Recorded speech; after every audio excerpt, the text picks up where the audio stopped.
అన్నది సుప్రీంకోర్టు అర్థం చేసుకుంది కాబట్టే స్ట్రాంగ్ కమెంట్స్ కూడా పాస్ చేసింది. దేవుడిని రాజకీయాల్లోకి లాగొద్దు అని, పొలిటికల్ డ్రామాలు చేయొద్దు అని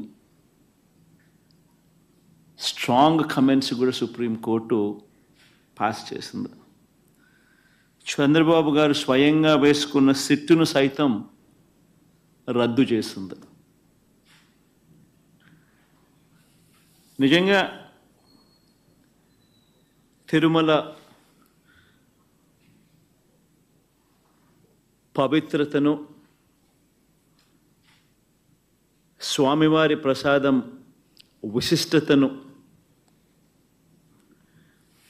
నిజంగా రాజకీయ దుర్బుద్ధితో కావాలని అబద్ధాలాడి జంతువుల కొవ్వును సైతం వాడి లడ్డూలు తయారు చేసినట్టుగా, ఆ లడ్డూలను తిన్నట్టుగా, పంచిపెట్టినట్టుగా తిన్నట్టుగా అసత్య ప్రచారంతో ఏదైతే ముఖ్యమంత్రి చంద్రబాబు నాయుడు గారు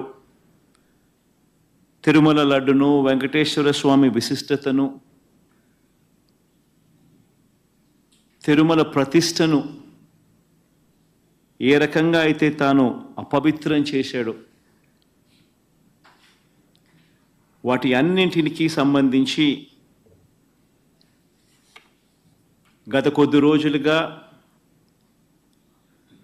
సాక్ష్య ఆధారాలతో సహా నేను చూపించడమే కాకుండా కోర్టులు సైతం చంద్రబాబు నాయుడు గారిని మొటిక్కాయలు వేసిన పరిస్థితులు గమనించాం.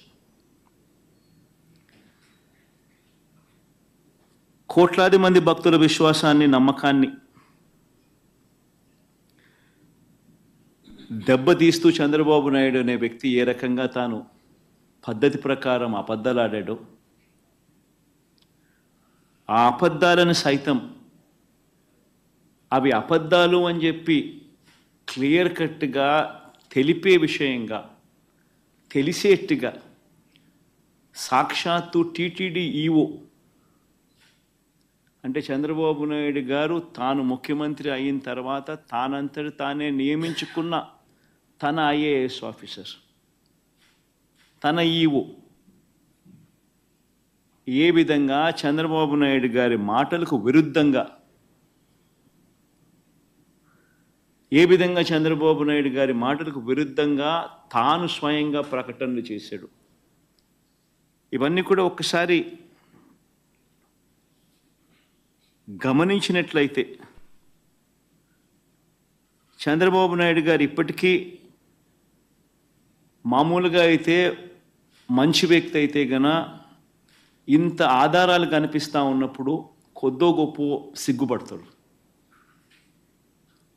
ఆయన అన్న మాటలు సాక్షాత్తు టీటీడీ ఈఓ చంద్రబాబు నాయుడు గారి మాటలకు వ్యతిరేకంగా తానే స్వయంగా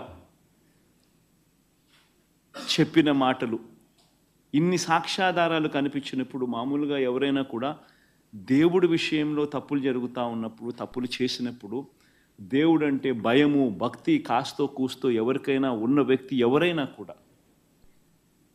ఒకవేళ ఉంటే, ఆ భయము భక్తి ఎవరిలో అయినా కూడా ఉంటే పశ్చాత్తాపం అనేది ఎక్కడో చోట రావాలి. ప్రజలకు క్షమాపణ చెప్పే కార్యక్రమం అనేది ఎక్కడో ఒకసారి జరగాలి. కానీ చంద్రబాబు నాయుడు గారి మనిషి ఎలాంటి వాడు అని అంటే పశ్చాత్తాపము ఉండదు, దేవుడంటే భయము ఉండదు, దేవుడంటే భక్తి ఉండదు. చివరికి ఏ స్థాయిలో చంద్రబాబు నాయుడు గారి అబద్ధాల ప్రచారాలు, భయము, భక్తి ఏదీ లేకోకుండా తాను ప్రవర్తించే తీరు ఎలా ఉందనంటే, ఈరోజు నిజంగా ఈ టీడీపీ సాక్షాత్తు Telugu Desam party website, Telugu Desam party official website నుంచి ట్విట్టరే కదా ఇది, ట్విట్టర్లో చంద్రబాబు నాయుడు గారు పెట్టిన పోస్టింగ్ ఇది.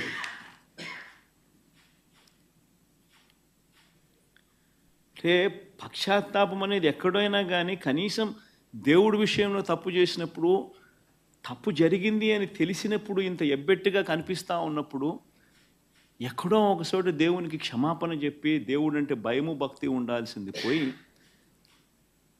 ఈ రోజుకి కూడా తన అబద్ధాలు, తన దుర్బుద్ధి, తన దుష్ప్రచారము ఏ స్థాయిలో ఉంది అంటే ఈరోజు తాను పెట్టిన ట్విట్టర్లో తాను పెట్టిన తెలుగుదేశం పార్టీ అఫీషియల్గా పెట్టిన ట్విట్టర్ హ్యాండిల్లో నుంచి తీసిన కాపీ ఇది. తను అంటాడు, తిరుమల లడ్డులో జంతువుల కొవ్వు కలిపిన కల్తీ వ్యవహారంపై సుప్రీం సీరియస్ కావడంతో జగన్ రెడ్డి బావ ధర్మారెడ్డి అంట, జగన్ రెడ్డికి బావ అంట ధర్మారెడ్డి. ఆశ్చర్యం. అసలు అబద్ధాలు చెప్పే దాంట్లో ఒక అడుగు ఏ స్థాయిలోకి మనుషులు దిగజారిపోతూ ఉన్నారంటే నాకు నిజంగా అర్థం కావడం లేదు అసలు.